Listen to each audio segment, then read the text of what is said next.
男朋友在研究生上岸之后出轨了同岛的一个女生。她生日前一天，我坐5个小时的高铁去给她做了一顿饭。回到住处的她给我发来微信，宝宝，你人呢？在回去的高铁上了，公司临时有事，我还要回去加班，400公里过来，你就为了给我做顿饭吗？我本来是打算留下陪她过生日的，但是我在她住的房子里看到了情侣牙刷和用过的卫生间。回去后，我给闺蜜打去电话，小小，赵先宇好像出轨了，你知道是谁吗？其实我知道和赵新宇同居的人就是他。赵希宇好像出轨了，你知道是谁吗？那边卡壳一样，忽然断了声。在响起时，张小小的声音有点僵，带着点试探。瑶瑶，你怎么会这样想？有人给我发了他跟别的女生接吻的照片，女生我看不清脸，不知道是谁。我说，你跟他天天在一起，应该知道是谁吧？张小小尴尬了一下，这肯定是误会。新宇那么喜欢你，你是知道的呀。我们天天的实验室，他不可能背叛你的。瑶瑶，你先别多想，我这2天帮你观察观察，万一是误会呢？别烧了感情。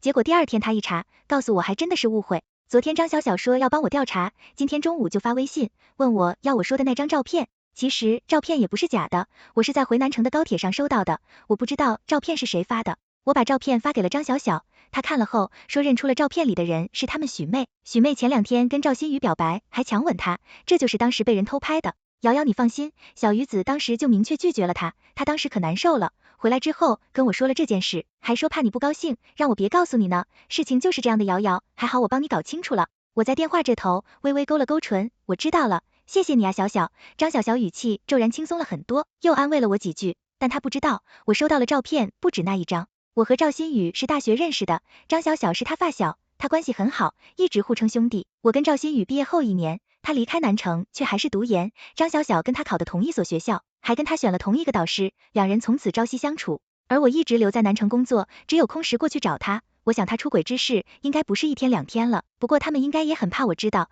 才这样偷偷摸摸的。现在我知道了，他们完蛋了。第3天一大早，我就被一阵手机铃声吵醒，睁开眼发现赵新宇给我发了微信，宝贝，快开门。我磨蹭了一会儿才去开门，赵新宇抱着一大捧玫瑰花站在门口 ，surprise。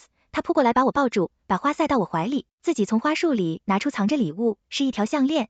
上周我跟张小小随口提过，说自己挺喜欢这个款式。我挑眉是张小小让他来哄我的，毕竟2人现在还在读书，名声还是爱惜的，追求刺激，又怕我把事情闹大。我微低下头盯着一朵玫瑰，藏起眼里的情绪，怎么这么早就过来了？你们倒给你假了，实验室最近很忙，我请假来的，就只有1天休息，坐了最早的一班车来的。赵新宇抱着我，大高个撒娇似的软声，宝贝，我好累啊，想吃宝贝做的糖醋小排。我闻到他衣服里淡淡的香味，不是香水味，是一股很甜的属于女生的香味。他来之前还跟张小小一个被窝，我有点反胃，但他没发现我的异常，你去睡会吧，我去做，正好冰箱里还有排骨。赵新宇真的经过试试睡觉去了，还说老婆的被子好香呀。我正要转身去厨房，坐在床上的赵新宇忽然说，宝贝，我最近想了想，还有半年我也要毕业了，要不咱们先订婚，生一个小宝贝怎么样？你妈肯定也想抱外孙了吧？婚后稳定再生孩子吧，我之前跟你说过的。我刚发现他和张小小的事，他就记着要我怀他的孩子，是张小小的意思吧？他这人还真是知道怎么不要脸。说完我转身进了厨房，做菜时我的手机震动了一下，是张小小发的朋友圈，9宫格，配文还是自己调教的好兄弟会心疼人，生日还帮我提了1天的裙子，就谢谢小鱼子啦，好兄弟一辈子，爱心。我一张张点开看图，大部分都是他和赵新宇的合照，他穿的礼服长裙，赵新宇在后面满眼是笑的帮他踢裙摆。原来那天我在里面做饭的时候，他在忙着帮他踢裙子，我舀了3大勺盐扔进了锅里。赵新宇，既然你惹了我，就别想着我会息事宁人。40分钟后，我喊他起来吃早饭，我站在门口看他起来了。我说，要是你那边忙，就回去吧。赵新宇顶着睡乱的头发，一边下床，一边说，今天陪你，不回去。我没说话，转身回到餐厅。赵新宇端着稀饭，兴致勃勃的夹里筷子放进嘴里，脸就扭曲了。我瞥了一眼，怎么了？他想吐又不好吐，强行咽了下去，赶紧喝了一口稀饭，又被滚烫的温度烫得叫了起来。他大着舌头，在哪喊好烫。我没理他，一边吃自己腌的小泡菜，一边说，对了，我这个月要去海市那边出差，离你学校很近，就住你呢。他蓦然一僵，也不喊了。我看过去，他立马发现自己太明显了，赶紧挪动凳子挤到我身边。什么时候？比如多久？好希望宝宝快点过来陪我，我们可以天天在一起，还是宝贝在身边最好了。是新开的分公司，我过去帮点忙，下周就去，大概要待半年。他已经研3，半年后他差不多也快要毕业了。吃完了饭，赵新宇主动收拾碗筷去洗，他从厨房出来摘掉围裙时，我坐在沙发上处理公司的邮件，我指着纸桌上的东西，对了，这条项链我不喜欢，最近皮肤对金有点过敏，拿回去退了吧。他想说什么，但还是点头答应了，说要再给我补个礼物，我没有任何反应。当天晚上，赵新宇就走了，我有洁癖的，于是把他用过的碗筷和被褥都扔了。4天后，我飞往海市，飞机上，我反复看着手机里的一张照片，是一张赵新宇和张小小接吻的照片，不过上面两个人的脸都清清楚楚。这是海大化学系那对恩爱情侣吧？情侣，我转头，隔壁是个脸比平面媒体还好看的男人，身高腿长西装革履，带价值不菲的腕表，不知道为什么坐经济舱，我没否认，而是问有多恩爱。他思考了一下，说让人恶心的腻丸，我认识他们导师，经常见他们，每次都吃不下饭。看得出来，他蛮讨厌这两人的。他似乎想我接他的话，然后跟我聊聊这两人，但我并不想多问那些恶心的事情。不到1小时的行程，我很快到了海市。赵新宇和张小小一起来机场接我。张小小虽说然自诩女汉子，但其实长得挺漂亮，妆容精致。他们站的机口，张小小在尝赵新宇手里奶茶的味道，因为嫌弃太甜而皱眉。怎么女生都喜欢这种甜的腻的东西，好恶心啊！那是我以前喜欢喝的一种奶茶，应该是赵新宇给我带的，但他常说不喜欢之后，赵新宇就直接扔垃圾桶了。等了一会儿我才走过去，张小小忽然眼睛一亮，盯着我的身后，惨悲的放柔了声音，姜师兄。我转头看清是谁之后，不免诧异，这不就是飞机上说他俩恶心的男人？对方并没有理会张小小，反而给我点个点头。张小小立马警觉的看了我一眼，说师兄认识瑶瑶吗？她是新宇的女朋友，他们在一起已经5年了，感情特别好。男人看向我，有点意味深长，感情特别好。我有点讨厌这人，最后他们没寒暄2句就分开了，主要是那位师兄始终爱答不理的。我们往机场外走，赵新宇跟我解释，他是我们实验室项目的投资方，也是我们导的学生，大2届，叫姜旭，你应该听说过他们家的企业，原来是那个大名鼎鼎的姜氏药业，难怪张小小舔成这样，似乎刚才的事让张小小觉得低了我一头，决意要再赢我一回。于是走了2步后，他装作不经意的解开了领口的一颗扣子，我看到他脖子上的吻痕，我问，谈恋爱了？是啊，他天天笑起来，炫耀似的，十分自然的挽住了身边赵新宇的手臂，什么时候带出来见见呗？我并不在意，笑着问赵新宇，你见过吗？赵新宇果然是个损货，他有些尴尬，扯开了张小小的手，转而拉着我的手，没见过，他心虚了，他怕我知道。之后我们3人一起回了赵新宇的房子，才不过几天，里面那些他们同居的生活痕迹都已经收拾干净。我以最近感冒为由，让赵新宇帮我把东西放在了次卧。他和张小小对视一眼，本来还想劝我去主卧，我状似不经意问，窗帘什么时候换了？我记得之前来不是这样，深蓝色的窗帘是张小小喜欢的颜色。果然，赵新宇赶紧把监视糖甩了过去，就进了次卧，稍作休息。晚上赵新宇的几个兄弟要给我接风，安排了饭局。晚上包厢里3个人高马大的男生喊我嫂子，他们都是同一个学院的研究生，他的这些兄弟我都认识，但其实不算太熟。席间张小小就很热情的活跃气氛，他们笑闹作一团，我在旁边淡淡的笑。赵新宇拉我坐下，他们吃饭喝酒聊学校的事，很热闹，我成了背景板。随后我借口上厕所出去了，却没有真的离开。我听到赵新宇那群兄弟轻蔑的谈论起我，要我说呀，祝潇虽然好看，但还是太闷了，还喜欢端着，每次吃饭都放不开，酒也不喝，玩笑也不开，不如小小懂事，她不会现在还是处女吧？她也太奉献保守了。然后是一阵明显轻慢嘲讽的大笑，连张小小也在笑。赵新宇做没有帮我说话，而是扒开一个男生放在张小小肩上的手，把他往自己身边带了一下。男生给了赵新宇一个意味深长的眼神，互上了呀。这就我去透了口气，但我在回到包厢门口时，里面的画面就变得极为有趣。赵新宇不在里面，张小小正坐在一个男生怀里跟他热吻，对方十分投入的对他捏屁股摸胸，另外2个男生也都见怪不怪，等他们吻完后也都上去跟他接吻，他十分享受，难怪说我端着呢，这样的公交车货色，赵新宇还护着，他不知道他有多脏多烂吧？他要是看到这些会是什么表情？我用手机拍下了一张他们4人乱搞的照片。这顿饭一直吃到了晚上12点，离开时却遇到了姜旭，他依旧冷得像块冰，对张小小的谄媚懒得多看一眼。确切的说，他对这一大群讨好他的人视若无睹，却跟我点了点头，好像我们很熟一样。姜旭走了之后，张小小立马质问，你什么时候搭上我师兄了呀？你在南城时天天跟小鱼子视频，怎么没告诉他？赵新宇也怀疑问，瑶瑶，你认识姜师兄？我如是说，我们只飞机上见过。赵新宇仍旧是不是拿怀疑的眼神看我，呆呆在他眼里，所有人都跟他一样。我懒得解释，再次被姜旭打了脸的张小小心情不佳。从酒楼出来后，有男生要送他回去，他说，你们走吧，小女子会送我的。等其他人走了之后，张小小醉醺醺的靠在赵新宇身上，瞥了一眼我，黏黏糊糊的说，瑶瑶没喝酒，自己能回去，你让她走吧。你送我。我注意到他的手指偷偷勾着赵新宇的小指，正在私密暧昧的调情。我转开眼，一边低头打车，一边状思无意的提起，对了，你生日那天，我怎么在你住的地方发现了小小的包和鞋？他在你那住很久了吗？本来以为这是已经过去的两人，瞬间神色大变，明显是慌啊。赵新宇僵着身子把张小小推开，赶紧过来跟我解释，是我那段时间生病了，小小来照顾我。车到了。我说完，一辆网约车停在了我面前，我刚坐进车里，赵新宇也赶紧解了进来。张小小在外面咬牙切齿，我降下车窗，扯了个假笑，你是女汉子，应该不会怕流氓的吧？可以自己走回去。张小小气的脸都绿了，从外头瞪着赵新宇，但赵新宇却避开了他的视线。回去的路上，赵新宇如坐针毡，一直欲言又止。他现在很忐忑，他怕我已经知道了他们的丑事，但我没有再给他一点回应。有时候把刀悬在头顶迟迟不落下，让他们担惊受怕，比直接用刀杀人更折磨人心。之后几天，张小小都没有再频繁出现在我眼前，直到学校音乐节那天，赵新宇拉我去，到了之后我才发现张小小也在。我看到张小小的那一刻，我就知道他什么算盘了。我的视线往身边的赵新宇头顶扫了一下，无他。今天他们俩人都戴了棒球帽，还是一黑一白的同款。赵新宇大概也没想到张小小这么明目张胆，有些尴尬的想把黑色棒球帽摘下来。张小小拉住他的手，冲我笑，瑶瑶没那么小气的，不会介意的，对吧？戴着吧。我说。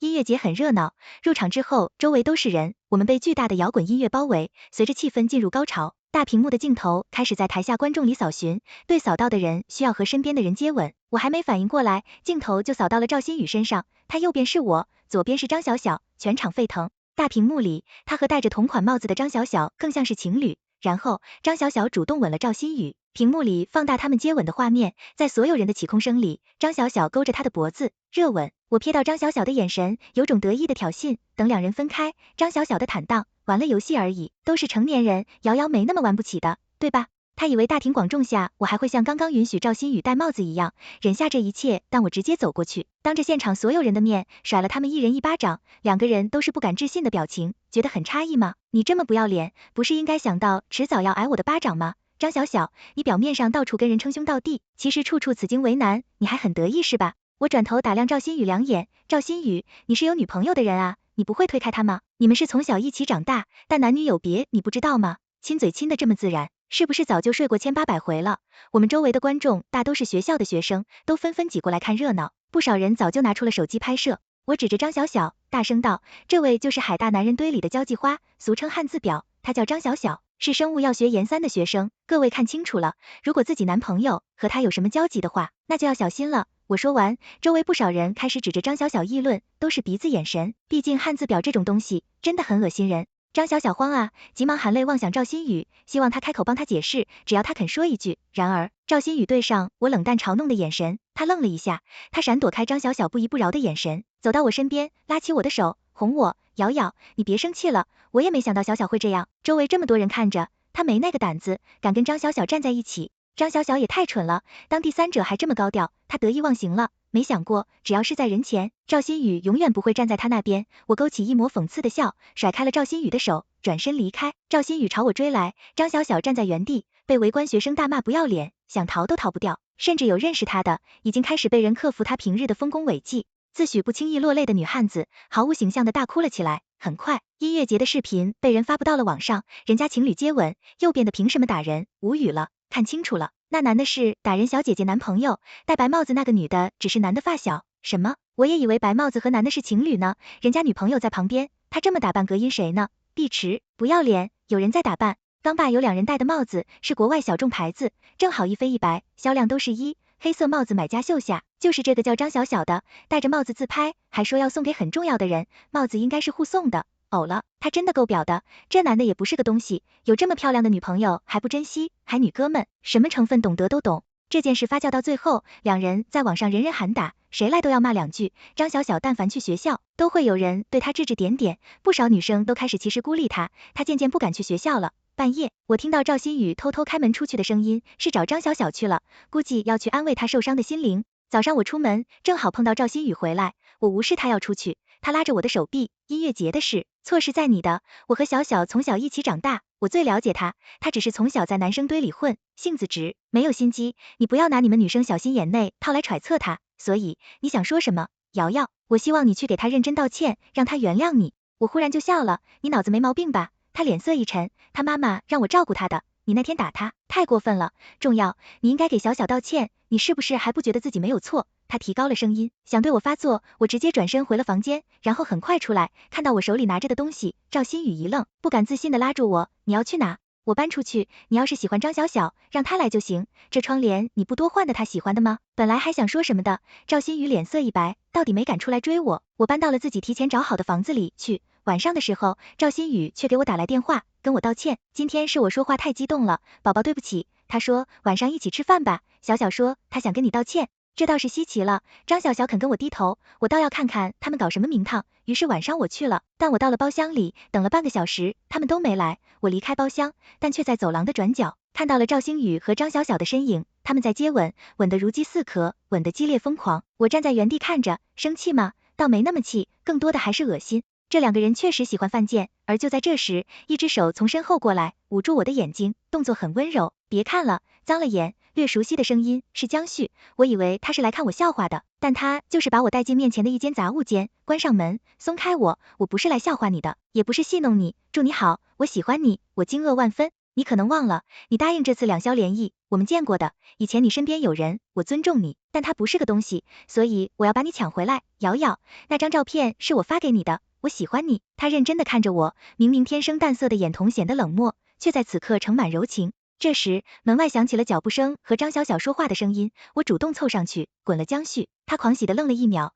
然后反客为主，将我压在门板上。外面两人听到了我们的动静，停下的脚步，一门之急，我心里只觉得畅快和刺激，忍不住笑了，接着唇上被人轻轻咬了一下，将在幽怨提醒我专心，我心中好笑，回应的也轻咬他的下唇。江徐浑身一僵，似乎有什么压抑许久的东西破开了寒冰，他疯了一样，不肯结束这个吻。到后面我就有点后悔了。嘴巴好痛，我本来是打算离开餐厅的，但有了这个差距，最后又决定回到那个包厢去赴约。江徐送我到门口，里面两人看到了他，都站了起来。赵新宇怀疑的目光在我和江旭身上扫来扫去，忽然定住。瑶瑶，你脸色怎么这么红？嘴怎么了？他刚说完，张小小就惊叫起来，师兄，你嘴唇怎么破了？江旭的嘴是我咬的，但不是我的错，怪他自己。我望天望的乱看，赵新宇抓住我的手腕，把我拉到他身边。江旭摸了摸自己被咬破的地方，语气夹着难以忽视的温柔，女朋友咬的，见笑了，师兄有女朋友了。张小小如遭雷击，眼里闪过嫉妒，面上却装作自然，真的好想见见嫂子，竟然能把师兄迷住。江旭冷冷扫过去一眼，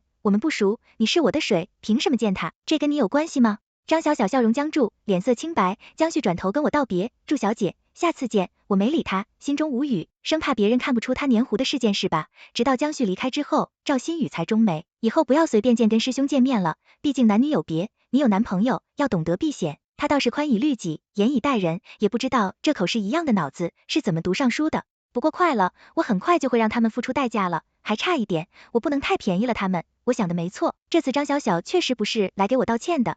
他说，瑶瑶，因为上次的事，我已经在学校里待不下去了，不过好在我之前就准备去国外了。我和新宇其实之前一直在争取去国外学习的机会，然后我们会一起出国。我看向赵新宇，心里煞是透亮，难怪他着急要订婚要孩子，原来在这等着我。赵新宇也看向我，又看了一眼张小小，才说，瑶瑶，你在国内等我2年就好。所以他是打算跟张小小双宿双飞去国外，我在国内离开养孩子，然后他学有所成，带着小三风风光光回来。夏童男真会做梦，他这副自私自利的丑陋面孔，也刷新了我对他不要脸程度的认知。好算盘啊，赵新宇，你是不是把别人都傻子？你想什么我都知道，别跟我在这装正经了，我懒得再装了。转头，张小小，你这么饥渴，一个赵新宇就把你迷成这样，到了国外扎外国男人堆里，你的口水别流一地，太丢人了。两人都因我的话脸色难看，赵新宇直接摆出脸色，祝瑶，你说话别太难听，我去国外还不是为了你，我是你男朋友，你不盼我好，还怀疑我和小小，你最近发什么疯？你知不知道我们项目上的实验，小小出了多大的力，他的心都用在实验上，没工夫跟你耍你，喜欢玩的心机，他也不像你，整天只会疑神疑鬼，怀疑自己男朋友。是啊，他当然哪里都比你女朋友好，我冷然一笑，那分手吧，没想到我会直接说分手。赵新宇脸色变得极为难看，注意，你是不是外面有了野男人？那人是谁？分手你想都别想。事已至此，我没什么跟他好谈的，我起身头也不回得离开的包小。当然，回去之前，我让餐厅调了2楼走廊的监控存档。回去之后，我拉黑了赵新宇和张小小的所有联系方式，终于要结束了。我和赵新宇1周没联系，那天周一下班，我从电梯出来就看到了蹲在我门口的人，刚刚送你回来的是谁？是江旭，但我当然不会告诉他，你果然出轨了，难怪我说要个孩子，你就各种理由拒绝，那个人到底是谁？张小小应该跟你说了照片的事吧？赵新宇到底是谁先出轨的？他立马想张口反驳我，却在看到我讥诮的眼神后，喉咙卡住，他明白，他已经对我看穿了。我开门进屋，把他关在了外面，我喝了杯水，想了想，还是给江旭发微信，说了刚才的事。我刚放下手机，准备去洗澡，后来感觉到一阵头晕目眩，手里的玻璃杯脱离落在地上，我摔在了沙发里，那水有问题。而就在这时，玄关处传来锁芯转动的声音，赵新宇走了进来，瑶瑶，我们不可能分手的，我不允许你跟别的男人鬼混。他的表情有些阴暗，坐在了我身边，你出轨的事，我可以原谅你，但你必须保证给我生个孩子，之前就是因为我们没有孩子，你才对我冷淡的。等怀孕了，你把工作辞了，别上班了，以后我养你，好不好？我浑身无力，只有一双眼睛瞪着他。他冷冷一笑，无视我的眼神，伸手来解我衬衫的扣子。你能跟野男人混到一起，是什么货色我清楚，别跟我装清楚了，神的孩子而已，大不了我答应，只要你怀孕，我马上给你结婚。他姐得烦躁了，干脆一把撕开我的衣裳。下一刻，赵新宇就急不可耐的把脸凑在了我的脖梗里，我费尽最后的力气挣扎，却被他恶狠狠的拿撕烂的衣裳，把手腕捆住。他刚要得意，下一刻，砰个一声，赵新宇浑身猛男一僵，从头顶流下了鲜血，糊了满脸。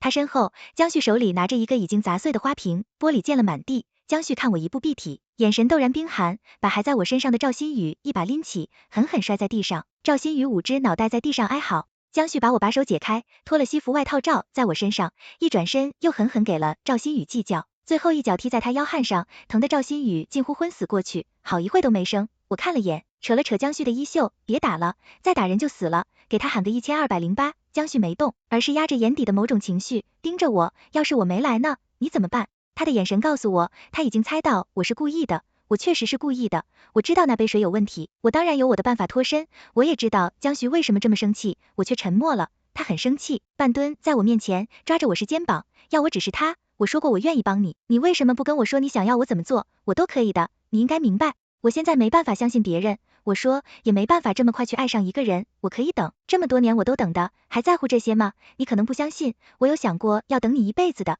祝你好。他忽然抱住我，声音在我耳边，可我心疼你，我眨眨眼睛，忍下一次酸意，这些事，我想自己亲自动手。我必须让所有人知道他们的丑恶嘴脸，我也发过誓要让他们受到惩罚，才对得起我自己。房子里我装了监控，赵新宇下药的事都被拍了下来，他还不能死，先送去医院吧。赵新宇被救护车拉走了，但他醒了之后就开始作妖，他住院，学校的同门都去医院看他，他就和张小小一唱一和，到处宣扬自己有多惨，说我出轨，带着奸夫打他重伤，还不肯分手，缠着他的分手费，不然就闹到学校去。赵星宇还不知道那天的人是江旭，当时他被血糊了眼睛，根本没看清人，只以为那么能打人，肯定是外头的小混混，于是疯狂带人前造谣，把我塑造成一个勾搭上小混混，想对他谋财害命的渣女。到他出院的时候，整个学校的人都知道他有多惨了，所有人都开始同情他了。有人翻出了音乐节的视频，说我早前就有打人的前科。这时张小小眼看洗白的机会来了，说他和赵新宇是男女间的纯友谊，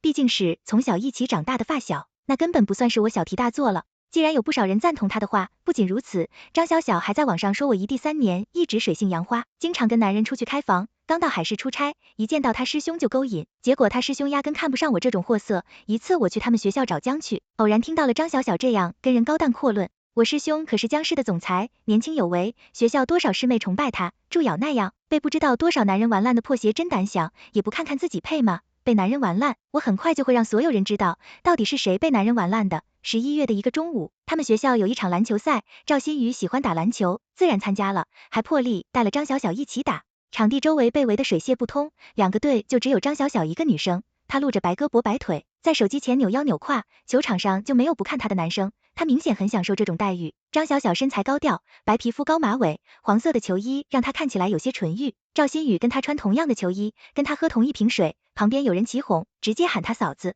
张小小笑着，直到看到我，脸色变得粉刺，都别乱喊了，嫂子在这呢。他说着，把手里喝了一半的水递给赵新宇，一脸看好戏的样子。赵新宇接了，阴沉着脸看我嘲讽，重要，你的奸夫呢？带出来让大家看看啊！赵新宇的话一出口，围观群众顿时热闹起来，还是交头间的讨论起来，他怎么还敢出现？脸皮这么厚吗？确实，出轨还打人，可以报警抓他了。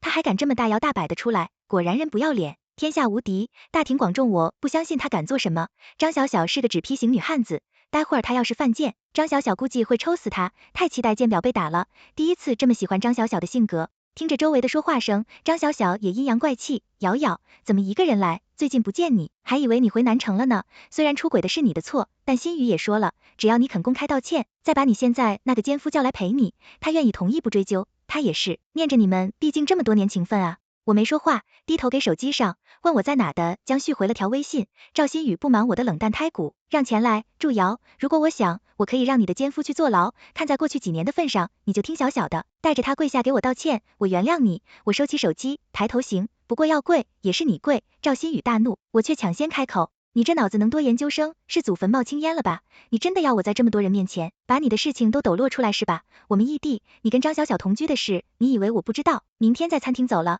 你们接吻的事要我放监控吗？还有我提分手，到底是谁在死缠烂打？又是谁大晚上来？够了，祝瑶，这个时候你就不能说句实话吗？跟我认错很难吗？赵新宇大吼着打断我。赵新宇这段时间卖惨太成功了，又是延伞学长，信他才是受害者的人明显更多，周围的人也开始对我支持点点，让我滚出学校。我迟安一笑，点点头，行。然后我直接让人搬来一个准备好的 LED 大屏，就放在球场中央，连上手机，投屏了那段他们接吻监控，这是你出轨的证据，你自己好好看看吧。我说，你说我出轨，你的证据呢？视频开始播放，赵新宇的脸上终于出现了慌刷的神色，张小小脸色更是惨白，眼看周围人都惊得合不拢嘴，赵新宇急忙狡辩，这是你出轨之后的事，少倒打一耙。我和小小是真心喜欢，你这样公开我们隐私，我可以起诉你，你只会狗叫这句吗？有句话说得好，咬人的狗不夹，像你这样乱叫的，是没那个胆子。果然，我这话一出口，赵新宇就哽住，明显是心虚了。周围人群传动，都是叽叽喳喳的讨论声。继续看吧，还没完呢。屏幕里是一段监控视频，视频里赵星宇鬼鬼祟祟进入房子，目光在房子里巡视一圈，最后走到桌边，往桌上的那杯水里放些不知道什么药，然后离开了房子。画面一转，他已经离开了房子，而我开门进来，毫无防备的把水喝下。接着就是赵新宇开门进来，一脸得逞的笑。我软在沙发上，他压在我身上，像发情的公狗一样乱砍。他在干什么？竟然给人下药！果然之前说什么女朋友缠着不肯分手时编的，他这是犯罪，不仅出轨了，还犯法律，真行！我学法律的，下药强奸，起码5年，太恶心了，还是我学长，学校人丢大了。之前和张小小一起卖惨的是我还信了，就说他们是我学长学姐才信的，没想2个人这么不要脸，学校赶紧把这2人开除，这样恶心的人是我师兄，我的不好意思。视频有关江区的部分对我剪掉了，等到视频结束，周围骂赵星宇和张小小的声音却越来越大，赵星宇的脸越来越扭曲，甚至额上都是冷汗。越是读过书的人越要怜悯，他又是名导学生，整日被人恭恭敬敬喊着学长，现在这样就无疑比杀了他还难受。于是他后来像是发了疯的野狗一样，一把将大屏推倒，吼道，我是出轨了，怪我吗？还不是怪你，你自己整天疑神疑鬼，我和小小本来就只是朋友，要不是你这样怀疑，我会一气之下跟他在一起吗？重要我告诉你，他没有勾引我，是你把我推给了他，是你自己活该，我和他有什么错？把事情闹这么大，你自己就没有一点问题吗？他的声音后对所有人都一愣，张小小顺势一哭，像受了天大委屈一样，瑶瑶，我真的没想对不起你，可你总是怀疑我跟心瑜，我也是一时糊涂，你就不要再得比不了人了好吗？赵新宇更是直接拉起他的手，把他拉进怀里，用一种极度厌恶的口吻说，仲瑶，我告诉你，我喜欢的是小小，你这样倒打一耙扭曲事实的女人，配不上我的喜欢，还好我早就看清了你是个什么样的人，他到底是气壮了，似乎我真的就是个阴险恶毒的人，真是感天动地，不愧是20多年的发小，感情就是不一般，那我祝你们百年好合。我工作担心的皱铃下眉，不过我还是劝你去医院看看，你可能活不到那个时候。赵新宇立马上抓住我的把柄一样，这才是你的真面目吧？说话这么歹毒，真的，其实我都是为你好。我皮笑肉不笑，掏出一叠照片，郑重交到赵新宇手上，还拍了拍，好好看看吧，有惊喜哦。赵静本是不屑的眼神，但在瞥到照片内容时，脸色变了，他的脸由青转紫，由紫转黑，最后松开张小小，把照片摔在他身上，贱货，你自己看看这是什么？照片撒了一地，不少人捡起来看，张小小自然也看清楚了，是那天他在包厢里跟他那些兄弟们接吻的照片。如今那3个人都穿着黄色篮球服站在旁边，张小小脸色白了一瞬间，又很快弄弄而逝。祝瑶，你什么意思？我没想到你下作到这种地步，我那是喝醉了，这些事我根本不知道，你少血口喷人，一次是喝醉，那很多次，我就是故意吗？这么多照片，刀箱里的，夜店里的，路边的，跟你结婚的主角，几十上百，你自己数过吗？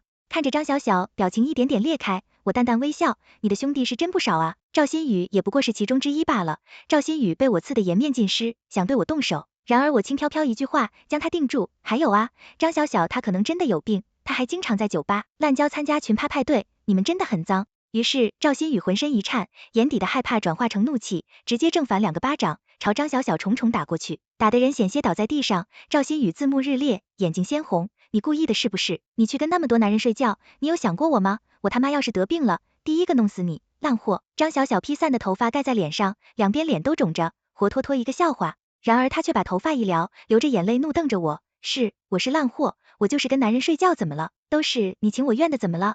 主要你自己又是什么好货色，出轨乱搞，还叫奸夫打人，我至少没犯法。你所谓的你情我愿，是在知道那些人都有女朋友的情况下还去开房，我早就调查过了，跟你睡过的所有男人都是我们学校的，并且他们每个人跟你睡的时候都是有女朋友的。张小小你贱不贱啊？非要别人碗里的你才觉得相似吗？正是我的话让不少人惊醒了，纷纷开始往外面传递照片，然后不出意外，不少女生认出来自己的男朋友。张小小这次是真的怕了，她想逃走，却被人围着寸步难行。那些被她绿了的女生都纷纷扑上来围攻张小小，对她拳打脚踢。张小小被那么多人打，无法反抗，只能尖叫。她被扯头发扇巴掌，被踢臂抓背长指甲抓花脸，直到学校领导来了，那些人才散开。张小小倒在地上满脸的血，躺在地上等救护车。赵新宇在旁边慌张拉住叫救护车的老师，急切道：老师，待会救护车来了，能不能让我先上？这个女人她不干净，她有病传染给了我，我可能感染上艾滋了，她死了也是活该，让我先去医院检查吧。救护车到时候，江旭也到了，张小小被抬上救护车，赵新宇跟着非要骑上去。车门关闭的前一刻，江旭忽然吻了我。然后我听到了救护车里歇斯底里的尖叫声，这个时候操场上看热闹的人都已经散得差不多了，我捂住嘴看向身边的人，你故意的，我只是想告诉赵新宇，那天晚上把他拆个半死的人是我。很快，篮球场的事情在他们学校论坛和网上传开了，后续2人因作风不端，被导师踢出了实验项目，后被烙零退学，出国的事也泡汤了。但事情没这么快结束，之后拿着那条下药的监控起诉了赵新宇，江旭找了最好的律师，把他10年吃喝不愁。张小小在办理完退学手续之后，就被家里人带回了老家。听说他的事在当地人尽皆知，父母最后只能把他带回了村里，想给他找个老实人嫁了。可能村里的人也不是傻子，早就知道了他的破事，甚至有人说他打过胎，没办法生孩子，村里没人肯要他，他的父母也每天被村里人谈论，丢尽了脸面。最后为了掩盖丑闻，他们只能随便找了个光棍把张小小嫁了，毕竟张家在城里还完儿子要照顾。女儿这样废了，以后儿子还得精心照顾，于是从此对村里的张小小再也不闻不问。所有事情结束不久后，我和江旭准备离开海市，回南城。临行前一夜，他向我求婚，拿出了一枚巨大的钻戒，那钻石着实赏了我的眼，我拿着瞧了半天，记起问，这要很多很多钱吧？他揉了揉我的头发，也要很多很多，爱，全文完结。